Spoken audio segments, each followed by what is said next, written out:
Saat kerja di Saudi, saya sering melihat pekerja kasar dari Pakistan menyempatkan sholat berjamaah di masjid di sela-sela pekerjaan kasar mereka, seperti menggali jalanan, mereka bersihkan tanah dan debunya lalu sholat.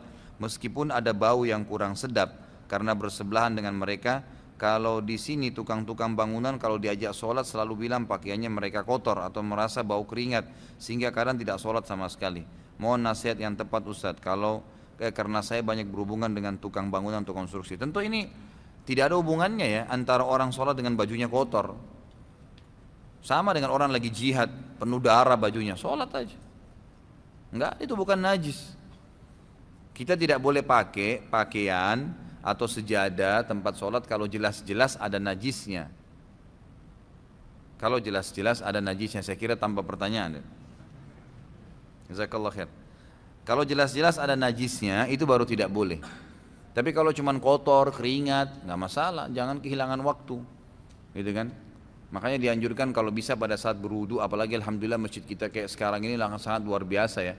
Kalau saya nggak malu ikhwas sekalian, saya selalu bawa kemana-mana tas saya atau ada kresek, saya bawa baju ganti. Saya kalau dari pengajian ke pengajian, mampir di masjid mana, saya mandi, saya sholat, mandi di situ, saya wudu, bersihin badan, segar kembali, baru saya masuk ke pengajian saya. Enggak ada aib di situ, malah bagus itu. Lalu sering gunakan roll on, sering gunakan pewangi badan, itu sunnah Nabi SAW. Kata Nabi, terutama laki-laki ya. Kata Nabi SAW, dicintakan kepadaku dunia ini karena adanya wanita dan adanya minyak wangi. Makanya aneh kalau ada laki-laki nggak suka minyak wangi itu. Jauh dari sunnah Nabi SAW. Kantongin selalu beli yang kecil, selalu kantongin pakai minyak wangi kemana-mana. Itu sunnah Nabi SAW. Sudah baunya enak, dapat pahala lagi, gitu kan? Insya Allah yang hal-hal seperti ini nanti akan dihindarin. Ini berhubungan dengan masalah perlunya orang menjaga sholat walaupun bajunya kotor, yang penting tidak najis. Tidak kelihatan auratnya silahkan dipakai, nggak masalah. Itu bukan alasan, gitu kan? Itu bukan alasan. Kemudian kalau masalah tukang, memang ini semoga Allah berikan hidayah ya. Kita nggak usah bicara tukang. Ya, ini yang bertanya saudaraku, siapa saja di Indonesia ini mau pegawai kantor yang rapi pun AC semua, tetap kalau dia tidak mau sholat dia tidak sholat, gitu kan? Kalau di Saudi memang itu sudah umumnya orang faham, sehingga memang bisa dikatakan jarang, persentasenya kecil sekali orang yang tidak sholat berjamaah itu. Di sana kecil sekali. Memang betul-betul orang yang lemah imannya itu pun dia masih sholat sendirian, dia masih sholat. Dia bukan berarti tinggalin sama sekali, gitu kan? Yang tinggalin sholat itu bisa dihitung jari sebenarnya. Sampai seperti ada cuplikan itu, saya baru dikirimkan sama teman-teman di Saudi, saya terharu betul lihat cuplikan itu saudaraku. Jadi ada orang buta matanya, satu orang tua, bukan ulama, masyarakat biasa, buta matanya, tidak pernah tinggalkan 5 waktu sholat di masjid. Jadi antara rumah dia dengan masjid itu, dia minta satu orang tolong ikatkan tali, ada tiang listrik pas di sebelah pintu masjid. Masjidnya juga masjid biasa kecil di berkampungan gitu. Diikat tali di situ, tali itu panjang, ditaruh jalan di tanah, yang artinya diletakkan di tanah sampai depan pintunya dia. Jadi kalau orang buta ini mau ke masjid, dia keluar dari pintunya, dia pegang tali itu terus ditarik sama dia, jadi kencang talinya, lalu dipegang sama dia, menuntun dia sampai ke masjid.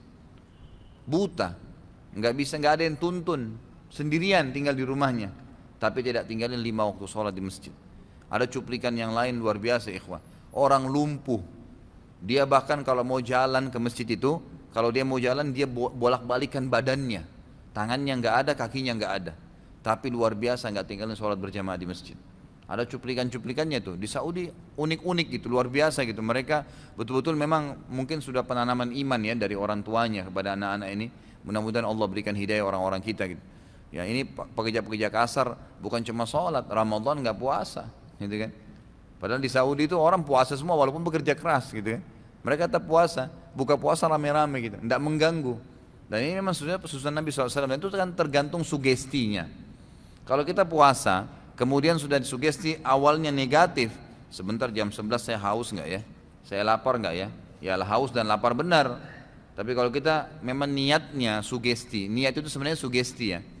Sugestinya dia, saya insya Allah sampai azan maghrib tahan, insya Allah sampai isya pun saya tidak lapar. Memang benar, insya Allah kan seperti itu. Mungkin buka puasa cuma seteguk air, makan kurma cukup buat dia, habis isya, habis tarawih baru dia makan. Ada orang begitu, nggak ada masalah buat dia.